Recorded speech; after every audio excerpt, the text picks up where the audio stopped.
এজন অসম পবিত্ৰ বিধানসভাৰ বিধায়ক এইটো মূৰত অকণমান মালটো থাকিব লাগে। বিধানসভাৰ পৰা অখিল গগৈ খেদা হৈছে আৰু বিৰোধী যিটো ঐক্য মঞ্চ তাৰ পৰাও তেওঁ এক প্ৰকাৰে খেদা খাইছে। অহাবাৰ শিৱসাগৰ সমষ্টিৰ পৰাও খেদা খাব। অৰ্থাৎ ক'ৰবাত অখিল গগৈ মূৰত ধৰিছে যেন লাগিছে। ৰাজনীতিৰ নিচা হওক বা কিবা ডাঙৰ আৰু ডাঙৰ নেতা হোৱা কিবা সপোন এয়া চাগে মূৰত ধৰিছে যেন লাগিছে। আৰু তেওঁ য'তেই আছে য'তেই থাকিব সদায় মহাকণ্ডলৈ লগাব। শেহতীয়াকৈ বিৰোধীৰ যিটো বৈঠক হৈছিল তাতো মহাকণ্ড লগোৱা মানুহজন অখিল গগৈ। ৰাজনীতি কৰিলে বুলি এনে ফটোৱা কথা কোনোবাই যে ক'ব পাৰে এইটো এটা হাস্যকৰ বিষয় হৈ পৰিছে। আৰু এই ফটোৱা কথা কেইদিনমানৰ আগত অখিল গগৈ যি মন্তব্য আগবঢ়ালে যে ৬,০০০ ওচৰাচি ছাত্ৰী ঝুমুৰ বিননিৰ মেট্ৰিক পৰীক্ষা দিবলৈ তেওঁলোকে নগৈ ঝুমুৰ বিননিৰ যোগদান কৰিলে বুলি এইটো এটা ইমান ফটোৱা কথা ক'লে। অৰ্থাৎ ক'ৰবাত অখিল গগৈ মূৰত ধৰিছে যেন লাগিছে। ৰাজনীতিৰ নিচা হওক বা কিবা ডাঙৰ আৰু ডাঙৰ নেতা হোৱা কিবা সপোন এয়া চাগে মূৰত ধৰিছে যেন লাগিছে। আৰু সেইকাৰণে আবোল তাবোল বলকিব আৰম্ভ কৰিছে। আৰু তেওঁৰ য'তে থাকে, মই আগতো কৈছিলোঁ আজিও কৈছোঁ, তাতে সদায় গৃহকণ্ডল হওক আৰু মহাকণ্ডল হওক সদায় লগাই আহিছিল। আৰু তেওঁ য'তেই আছে য'তেই থাকিব সদায় মহাকণ্ডলৈ লগাব। শেহতীয়াকৈ বিৰোধীৰ যিটো বৈঠক হৈছিল তাতো মহাকণ্ডল লগোৱা মানুহজন অখিল গগৈ। আৰু বিধানসভাটো এতিয়া মহাকণ্ডল লগাই থকাব বিচাৰে। সদায় আজি আহি কোনো কথা বতৰা নাই, বিধানসভাত পলমকৈ আহিলে। আৰু খুব সুন্দৰভাৱে সন্মানীয় বিধায়কসকলৰ প্ৰশ্নৰ উত্তৰসমূহ ইমান দিনৰ এটা আশা সপোন লৈ পেলাই বিধায়কসকল আহে আৰু মন্ত্ৰীসকলৰ পৰা সন্মানীয় মন্ত্ৰীসকলৰ পৰা উত্তৰ বিচাৰে। সেই মাজত আহি পেলাই তেওঁ লোকৰ লাৰু পিঠাৰে বিয়া পাতিবলৈ গৈ নিজৰ প্ৰশ্ন নাই, নিজৰ লিখিবলৈ মন নাই, নিজৰ কষ্ট কৰিবলৈ মন নাই, লোকৰ লাৰু পিঠাৰে তেওঁ বিয়া পাতিব বিচাৰি সদায় মহাকণ্ডলৈ লগাব বিচাৰে আৰু বিধানসভাৰ পৰা খেদা খাইছে। বিধানসভাৰ পৰা আজি যেনেকৈ খেদা খালে, এই বিৰোধী ঐক্য মঞ্চৰ পৰাও খেদা খাব, শিৱসাগৰ সমষ্টিৰ পৰাও খেদা খাব। আমি এয়া মন্তব্য আগবঢ়াব বিচাৰিছোঁ। তিতাবৰ সমষ্টিৰ এজন পিতৃ ইমানেই আৱেগিক হৈছিল যে মোৰ ছোৱালী অহা বৰ্ষতো হয়তো মেট্ৰিক দিব পাৰিব, কিন্তু ঝুমুৰ বিননি প্ৰত্যেকবাৰে নাহিব। আজি প্ৰত্যেক চাহ জনগোষ্ঠীৰ লোকসকলৰ যিটো আৱেগ,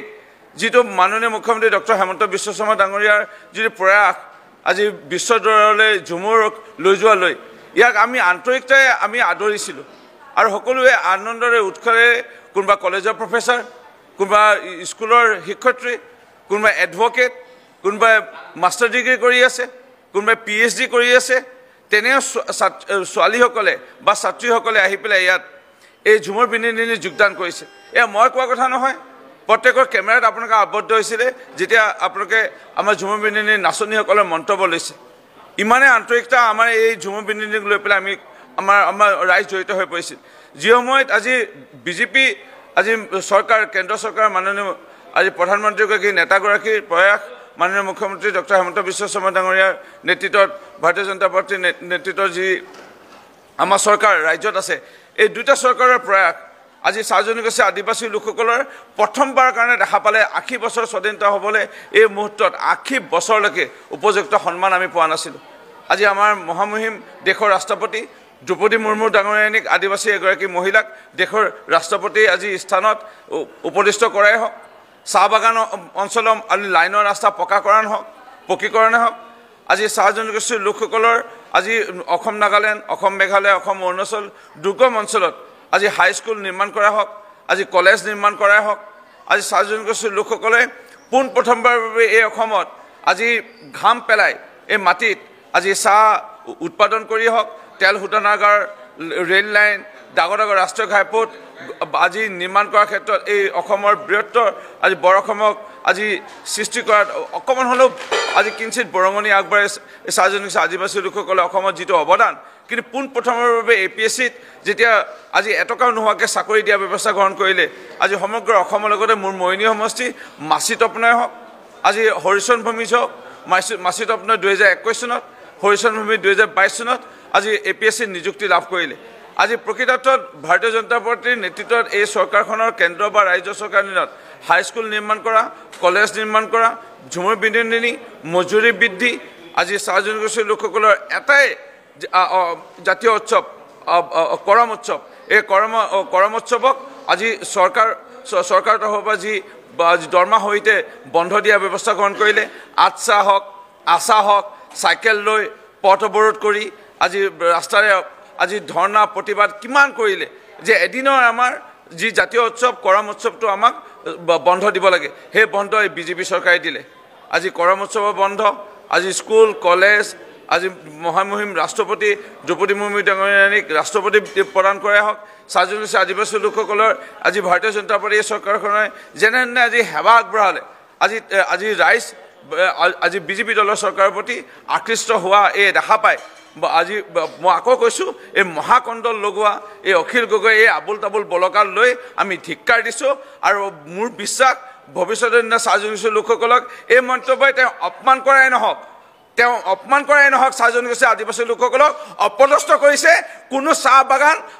আৰু আদিবাসী অঞ্চলত এই অখিল গগৈ নামৰ এই প্ৰাণীজনক সোমাব দিব নালাগে এই একেবাৰে বৰ্জন কৰিব লাগে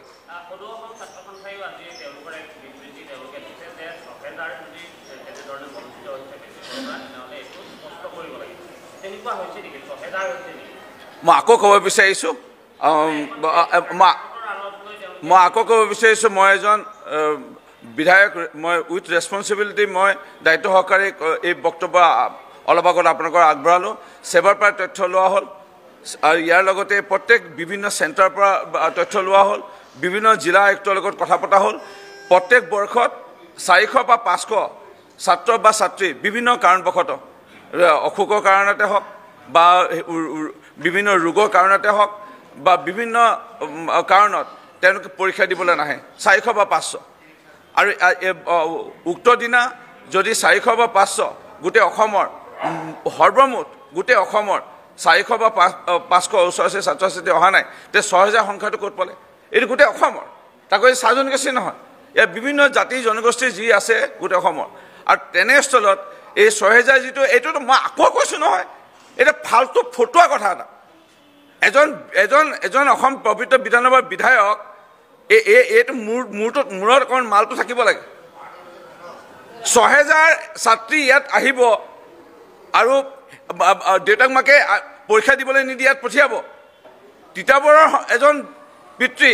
তেওঁ আবেগৰ অতি হৈ পেলাই তেওঁ পঠিয়াইছে তেওঁ দায়িত্ব ছাত্ৰীগৰাকীও পিতৃৰ লগত কথা পাতিছে আৰু পৰিয়ালটোক কৈছে যে অহাবাৰ আমি দিমেই ভালধৰণে পাছ কৰিমেই ফাৰ্ষ্ট ডিভিজন পাছ কৰিম লেটাৰ লৈ পাছ কৰিম